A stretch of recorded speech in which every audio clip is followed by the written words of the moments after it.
निष्ठा, मेहनत व ईमानदारी से पूर्ण करने के बाद मुक्ति सद्गति प्राप्त कर सकता है? हाँ, बिल्कुल कर सकता है। यदि वो धर्माचरण पूर्वक जीवन व्यतीत किया है और भगवान नाम जपने का अभ्यास किया है तो वृद्धावस्था में वो धर्माचरण उसकी बुद्धि को शुद्ध रखेगा। वृद्धावस्था में बुद्धि पतित हो जाती है। हमारा जीवन यदि गलत आचरणों में रहा है तो वृद्धावस्था में बुद्धि का निर्णय सही नहीं रहता, स्मृति नष्ट हो जाती है और वो मोह ममता में फंसा हुआ बस प्रपंच का ही चिंतन, प्रपंच की बातें रहती है। यदि धर्माचरण पूर्वक, भजन पूर्वक अपने कर्तव्यों का निर्वाह करता रहा तो वृद्धावस्था में फिर ये बात आने लगेगी कि मेरा मोक्ष हो जाए, मेरा कल्याण हो जाए। इसलिए अब मैं सब बखेड़े छोड़ता हूँ, भले घर में रहूँ लेकिन एक संत की तरह रहूँगा। अपने जीवन को, अपने इंद्रियों को संयम में रखूँगा। जो हमारे बच्चों से भोजन प्राप्त हो जाएगा, एक सन्यासी की तरह मैं भोजन ग्रहण करूँगा, सन्यासी की तरह जीवन व्यतीत करूँगा, निरंतर भगवान का भजन करूँगा तो घर में रहते हुए उसे मोक्ष हो जाएगा। क्योंकि भजन से मोक्ष होता है। मान लो जैसे घर में 5 सदस्य 10 सदस्य होते हैं, अब हमारे 500 सदस्य है नहीं, बच्चा बच्चिया सब विरक्त संत महात्मा सब ऐसे, तो हमारे ही तो बच्चे हुए। अच्छा, आप भी तो सब हमारे ही तो हुए ना। मान लो बैठे हैं तो हम सबसे बात कर रहे हैं, तो आप ऐसे ही एक परिवार को अपना घर जो माने हुए हैं वो प्रभु का मान के, परिवार को भगवत स्वरूप मानकर, अपने को अंदर से माने कि अब मैं गृहस्थ त्यागी हूँ, मानने थे तो है। अब मैं यहाँ ऐसे रहूँगा जैसे किसी आश्रम में रहा जाता है।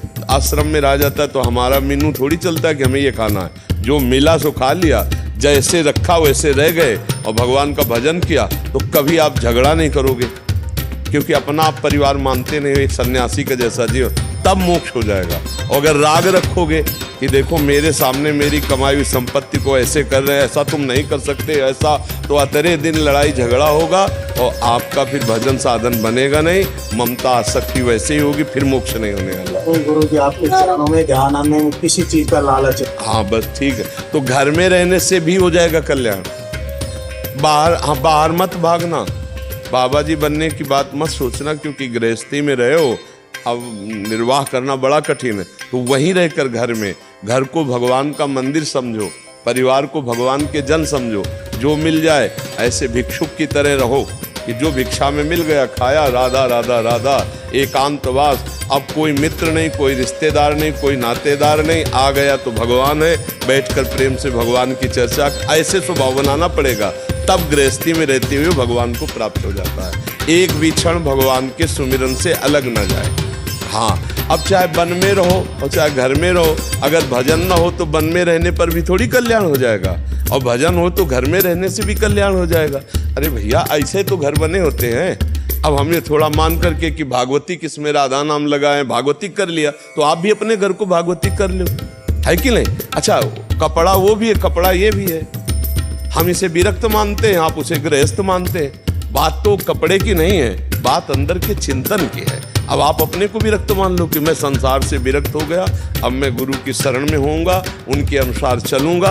अब ये सब भगवान का घर है, भगवान का परिवार है, भगवान संभाले। अब तो हम भजन करके भगवान को प्राप्त करेंगे। तो बस चिंतन बदल गया तो सब बदल गया। कि अगर परिवार से ममता बनी होती है ना, और बुढ़ापे में वैराग्य ले लिया ना, तो जैसे कंबल मिला, रुपया मिले, सामग्री मिली, तो ममता है कि बड़ा लड़का तो बढ़िया कमा लेता, छोटा वाला कमजोर है, तो वो लाद के छोटे वाले के घर रखी आए और अपने भी नरक का रास्ता बनाया और लड़के के भी।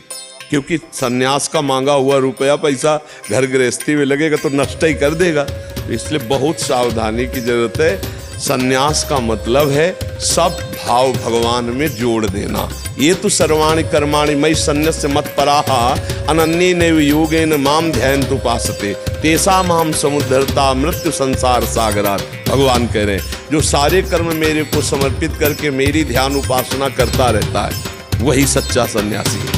सब कर्म भगवान को समर्पित कर दिए, खूब भगवान के चिंतन में डूबे, तो भगवान कह रहे तेषाम् अहं समुद्धरता मृत्यु संसार सागरात्, मैं उसे मृत्यु संसार सागर से पार कर देता हूँ। खूब नाम जप करो और कोई व्यसन न करो और व्यसन करने वालों का संग न करो और एकांत बैठना सीखो। अब एकांत कमरे में बैठे और खूब नाम जप करें, माला से बने, माला से, काउंटर से, बिना माला काउंटर से, जैसे बने ईमानदारी से भजन करने से भगवान मिलते हैं।